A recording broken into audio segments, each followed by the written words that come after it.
le 22 avril 2019.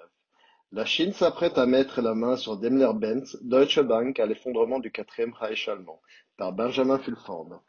L'Allemagne, avec son régime quatrième Reich, est en état de siège et risque de s'effondrer en raison d'un endettement monumental et de la résistance populaire dans les États occupés comme la France et l'Italie. En conséquence, selon les services de renseignement militaire japonais et d'autres sources, l'Allemagne pourrait être forcée de vendre aux Chinois ses précieux bijoux, la Daimler-Benz Corporation et la Deutsche Bank.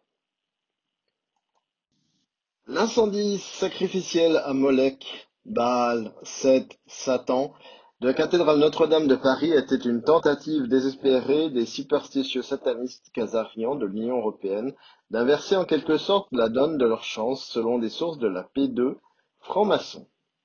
Il est difficile pour les gens normaux de comprendre la mentalité superstitieuse de ces satanistes, mais ils semblent essentiellement penser qu'ils se battent contre une déesse. C'est pourquoi ils ont choisi de brûler Notre-Dame ou Your Lady, parce que cela fait référence à Marie. Marie, bien sûr, est le nom chrétien de la déesse Isis qui a élevé un enfant jusqu'à ce qu'il puisse vaincre Seth ou Satan. C'est pour cette même raison superstitieuse que ces satanistes ont créé une horrible organisation terroriste et tenté de faire appel à l'État islamique afin d'affaiblir leur soutien à la déesse dans l'esprit de l'humanité. L'espoir, en sacrifiant Notre-Dame, était d'unifier la pensée des Européens et de la population mondiale autour du président esclave allemand, Rothschild, Emmanuel Macron. Tout comme les Américains s'étaient ralliés autour de George Bush après le 11 septembre, ont indiqué les sources. De la résistance française des vestes jaunes, l'incendie de la cathédrale serait attribué à Macron et à ses maîtres tireurs de ficelles allemands. Les sources du Pentagone ont commenté les profanations des églises catholiques en Europe et l'incendie criminel de Notre-Dame en France pourraient bien avoir un côté positif et mener au limogeage du pape François et au défrocage du cardinal français Philippe Barbarin. La mafia juive satanique mondiale a peut-être signé son propre arrêt de mort avec son terrorisme antichrétien en France. Le massacre de Pâques au Sri Lanka, dans lequel, comme par hasard, aucun Israélien n'a été tué, ni d'ailleurs non plus, ont ajouté les sources. Certes, une masse critique de personnes conscientes, en particulier des membres des forces armées et des services de renseignement du monde entier, savent bien que l'État islamique désigne en réalité l'État satanique, c'est-à-dire Israël. Ainsi, lorsque l'État islamique prend le crédit du massacre de chrétiens au Sri Lanka et ailleurs, cela pointe vers le véritable coupable, Israël. Les sources du Pentagone prévoient que une guerre sainte ou une croisade du XXIe siècle contre les Juifs, la mafia khazarienne, sera menée par la Russie, l'Union européenne et les États-Unis pour défendre la chrétienté, et ce avec l'aide des musulmans. Un groupe de musulmans modérés a souscrit à cette déclaration dans le but d'obtenir un statut consultatif auprès de l'Organisation des Nations Unies, afin de lutter contre tous ces efforts visant à déclencher une guerre sainte entre musulmans et chrétiens. Les musulmans sont pleinement conscients du fait qu'une tentative de brûler la mosquée Al-Aqsa à Jérusalem au même moment où Notre-Dame de Paris a été incendiée était l'œuvre des satanistes khazarians et non de chrétiens. Comme le montrent ces événements, la bataille contre la mafia khazarienne satanique fait rage, de telle manière que cela transcende les frontières politiques, religieuses et géographiques traditionnelles.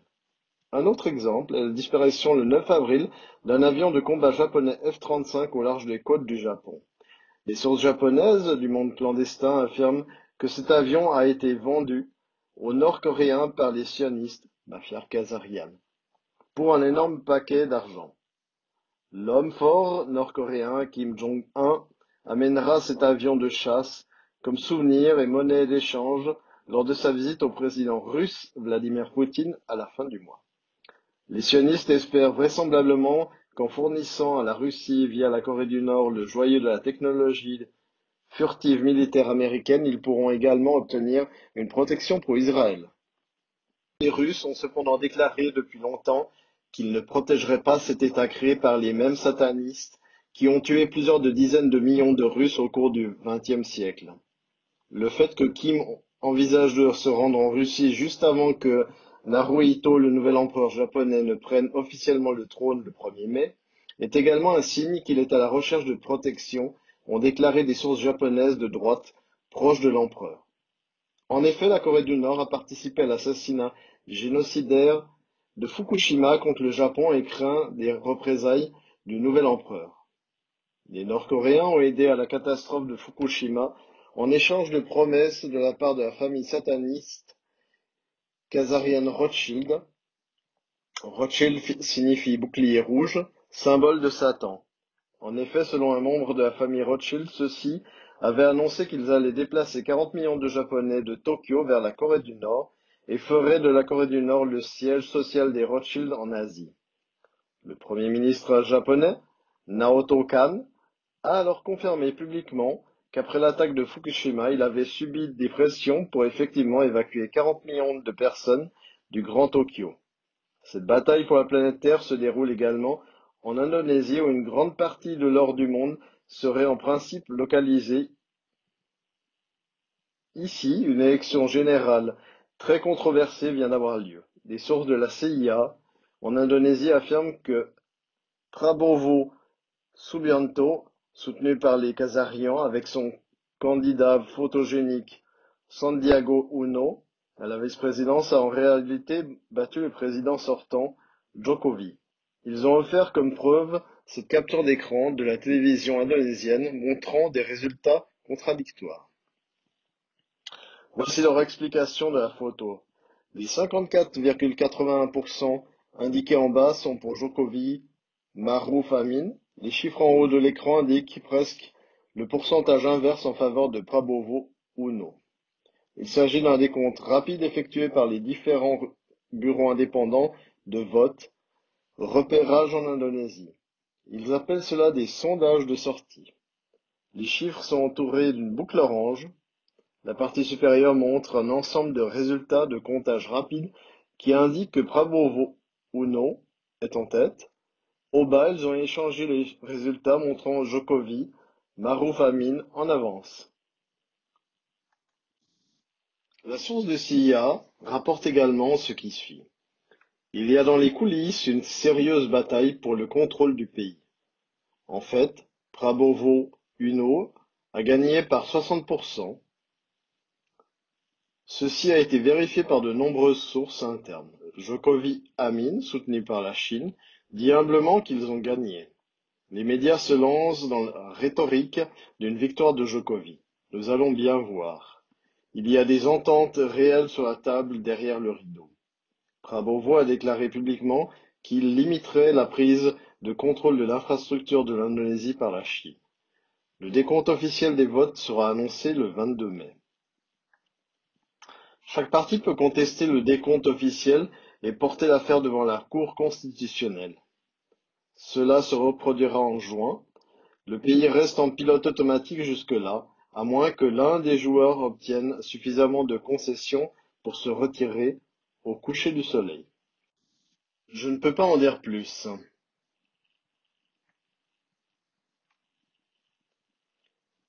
Nous sommes tous surveillés des deux côtés, ce qui est positif. Vous êtes aussi conscient de ceci. Le contrôle de l'Indonésie est une question de vie ou de mort pour les puissances occidentales, car le contrôle de l'or et des trésors qui s'y trouvent revêtira une importance capitale lors de l'inévitable réinitialisation du système financier mondial. Nous disons que ceci est inévitable, car à moins que l'Occident ne réinitialise le système, celui-ci deviendra un monde de la Chine unique. Les États-Unis ont un déficit commercial cumulé d'environ 15 000 milliards de dollars. Cela signifie que les étrangers, principalement les Chinois et les Japonais, contrôlent un montant en dollars américains presque égal au PIB des États-Unis. C'est la raison pour laquelle la Chine est en mesure de séduire le monde entier grâce à son initiative Belt and Road, BRI, d'un montant de 3 milliards de dollars et que l'Occident ne peut pas se permettre d'offrir de près ou de loin quelque chose d'une telle envergure. La seule raison pour laquelle les États-Unis n'ont pas été officiellement déclarés en faillite, c'est parce que cela provoquerait la Troisième Guerre mondiale. Cependant, avec le système financier actuel, plus le temps passe, plus la position internationale des États-Unis s'affaiblit. En outre, la Chine exerce un contrôle important sur l'Union européenne en raison de son déficit de 1,777 milliards d'euros ou 1,999 milliards de dollars US accumulés depuis la crise de Lehman en 2008. 16 pays de l'Europe de l'Est ont déjà rejoint l'initiative BRI des Chinois et maintenant la Grèce, l'Italie et la Suisse ont sauté dans le train en marche. La France, le Royaume-Uni et l'Allemagne sont les seuls pays européens importants qui résistent encore. Étant donné que l'Union européenne n'a pas l'option militaire américaine, elle se trouve dans une position beaucoup plus faible. Les sources de la société secrète asiatique disent que la Chine fait savoir à l'Union européenne qu'elle ne veut pas de papier, instrument de la dette de l'Union européenne. Ces sources indiquent qu'au lieu de cela, les Chinois font pression sur les Allemands en réclamant le contrôle de ces bijoux industriels tels que la Daimler-Benz et de ces puissances financières telles que la Deutsche Bank. Ils disent que les Chinois qui possèdent déjà Volvo et 9,69% de Daimler-Benz en veulent plus maintenant. Les Chinois ont récemment intensifié la pression en ouvrant une enquête sur cette entreprise sous le prétexte qu'une toute nouvelle Mercedes-Benz était tombée en panne immédiatement après son achat. Les services de renseignement militaire japonais ont déclaré qu'il s'agissait d'une première tentative dans le cadre d'un grand mouvement mené par les Chinois contre l'Allemagne. C'est probablement là la véritable raison pour laquelle l'Allemagne déclare publiquement qu'elle veut sa propre flotte de bombardiers nucléaires. L'Occident doit se dépêcher et éliminer les parasites sataniques de son corps politique afin de pouvoir présenter un front uni dans la négociation d'un nouveau système financier avec les Asiatiques. Il doit également présenter des pattes blanches devant la Russie. Le fait que le président Donald Trump ait félicité le président ukrainien Vladimir Zelensky, soutenu par la Russie, montre clairement que la campagne destructrice de l'Occident de mettre tout le blâme sur la Russie est terminée. Ce n'est qu'en présentant un front uni face à l'Asie que l'Union européenne, la Russie et l'Amérique du Nord pourront espérer négocier en position de force au cours des prochaines semaines et des prochains mois lors de la réunion importante où l'avenir de la planète pourrait se déterminer. Traduction petite étoile, version originale anglaise, benjaminfulford.net. Note de la traductrice, pour ceux qui comprennent l'anglais, je suggérerais vraiment que vous vous abonniez à la lettre hebdomadaire de Benjamin Fulford. Les gens comme lui travaillent fort pour nous et ce au péril de leur vie. Les soutenir est un tout petit moyen de leur témoigner notre reconnaissance.